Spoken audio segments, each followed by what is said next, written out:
Good afternoon. My name is Robert Salas. In 1967, I was a first lieutenant stationed at Malmstrom Air Force Base, Montana. I was a missile launch officer, and on March 24th, 1967, I was on duty at what we called Oscar Flight.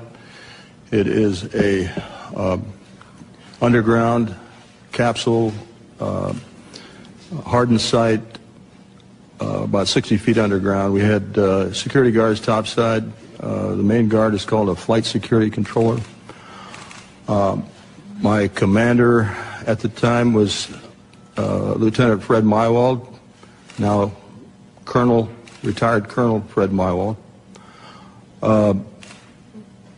Sometime in the evening hours on March 24th, I received a call from one of my topside guards, the flight security controller, stating that they had been observing strange lights in the sky making odd maneuvers and wanted to report it. I thought it was kind of a strange report, but I took it seriously. You have to understand we were protecting nuclear weapons, and the reports we generally got were very professional. At any rate, I kind of dismissed the call. He called back about 5 minutes later. This time he was screaming into the phone saying they're looking at an object, a red glowing object hovering just above our front gate. This object was about 30 feet in diameter. He couldn't make out too much of the details of the object, only that it was pulsating, and he had all the guards out there. He was very frightened, wanted me to give him direction. I think I said something like, make sure nothing comes inside the perimeter fence. He immediately hung the phone up. I went to wake my commander, Fred Meiwald, who was taking a rest break, started to tell him about the phone call, and just as I told him, our missiles began going into what's called a no-go condition, or unlaunchable. Essentially, they were disabled while this object was still hovering over our site, our launch control facility. At that point, we went through our procedures.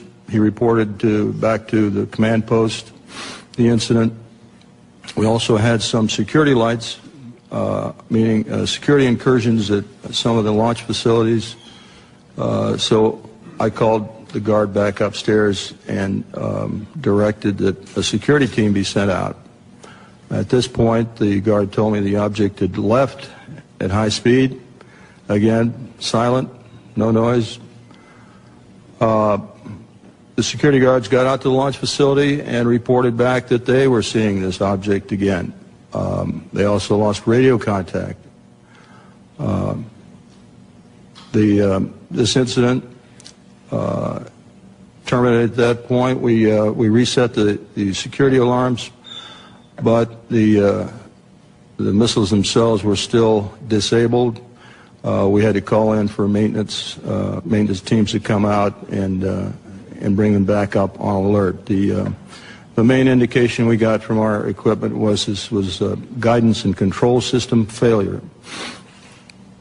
I want to emphasize that the security people upstairs had no control authority over. They had no equipment up there, no ability to affect any kind of system shutdown on our missiles. All the control systems were underground. We were relieved the next morning. I reported back to the command post, the base, Malmstrom, reported to our squadron commander. He was white as a sheet, didn't know how to explain the event. I asked him specifically if it could have been an Air Force exercise, and he assured me that it was not an Air Force exercise. There was also a member of the Air Force Office of Special Investigations in the room. He ordered us to not ever talk about this. I even signed a non-disclosure statement to that effect. This was, and I didn't talk about it until 1994. I was able to come across a little paragraph in a book called Above Top Secret by Timothy Good. And on page 301 of that book, there's a short paragraph about missiles being shut down while UFOs were overhead. At that point, with the help of Mr. James Klotz, my investigator, we requested the Air Force to send us documents about this shutdown, not mentioning the word UFO. We did get the Air Force to declassify what we'll call the Echo Flight incident. Let me back up a little bit. During the report to the command post, my commander, Fred Meiwald, turned to me and said the same thing happened at another site. At the time, I thought he meant that evening, but it turns out the same thing had happened a week earlier at another site, and he was probably referring to the Echo Flight. At any rate, at that point, when we got the Echo Flight incident declassified, I felt I was able to come forward and start talking about it because I thought that's where I was. It wasn't until later I found out it was an Oscar flight, and I realized that not only our flight had gone down, 10 missiles, but the Echo Flight also went down about a week earlier on March 16th.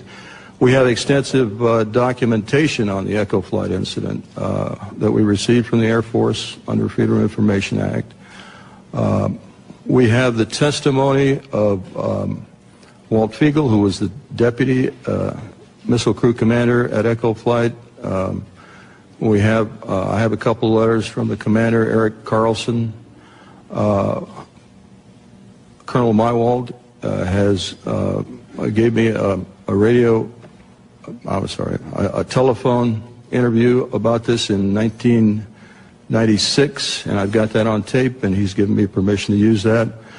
So we've got audio recordings of some of these witnesses, we've got written statements, we've got documentation from the Air Force, all of this supporting what I just told you. What you have heard here today is evidence of a phenomenon. It sounds fantastic, and it is fantastic. We presented this evidence in the public interest of open government. Our signatures on affidavits in the press kit that you have attest to the truth of our statements. Our evidence is now public domain. The real question is, what is the public going to do with it, this testimony? It has been a general practice of the media to scoff at these kinds of stories, make light of such testimony. We can only ask that you take the time to give some serious consideration not only to our statements, but to the statements of other witnesses out there who have similar incidents. There is also documentary evidence that helps support what we have said. We hope you will take the time to at least take a look at those, research this a little bit, and if you do, I think you'll come to the same conclusions that we have. That is that the UFO phenomenon is real, not imaginary. There's current excessive secrecy in our government surrounding this phenomenon. Unknown aerial objects have in fact been observed over many of our nuclear weapons bases and other nuclear facilities, and in some cases the appearance of these objects coincided with compromising the operational readiness of our nuclear weapons. Although each of us might have different opinions about the meaning and intent of these incidents, I think we can all agree that the tampering with nuclear weapons is a national security concern. This is Air Force official policy on UFOs. This is dated 2005, but I believe it is current policy. I'll just read one part of it. It says, no UFO reported, investigated, and evaluated by the Air Force was ever an indication of threat to our national security. That is clearly misleading. It is false based on our testimonies. This statement, the decision to discontinue UFO investigations, was based on an evaluation of a report prepared by the University of Colorado in 1969. I believe this was the infamous Condon Committee study. There is substantial evidence to show that study was superficial and biased. In particular, the Echo and Oscar incidents I spoke about were never investigated by the Conduct Committee, even though their principal investigator was well aware of these incidents. Obviously, the testimony given here today conflicts directly with that Air Force policy statement. We ask that our government answer to the public about the obvious discrepancy between our testimony and that of the current statement. Indeed, we demand an answer based on the foundation of our democracy that says, and I want to paraphrase Franklin Delano Roosevelt, President Roosevelt, the people should be strong enough and well enough informed to maintain the sovereign control over its government. Finally, I want to say, I think I speak for every one of us here, I have the utmost respect for all the men and women in the U.S. Air Force. I graduated from the Air Force Academy. I thoroughly enjoyed being a part of the Air Force, and I was honored to serve my country in that way. Our disagreement and challenge to the Air Force has nothing to do with the people of the Air Force. It has to do with official Air Force policy. And I think they are deliberately withholding the facts, not just in what you've heard here, but continuously since 1969. And by doing so, they're not allowing the people of this country to engage in the decisions regarding events that are clearly national security issues and concern to all of us. We're simply asking for the truth. Thank you for your attention. At this time, we're going to take questions. Mr. Hastings will take it from here. If you would go to the microphone over here and tell us what media you represent. Thank you.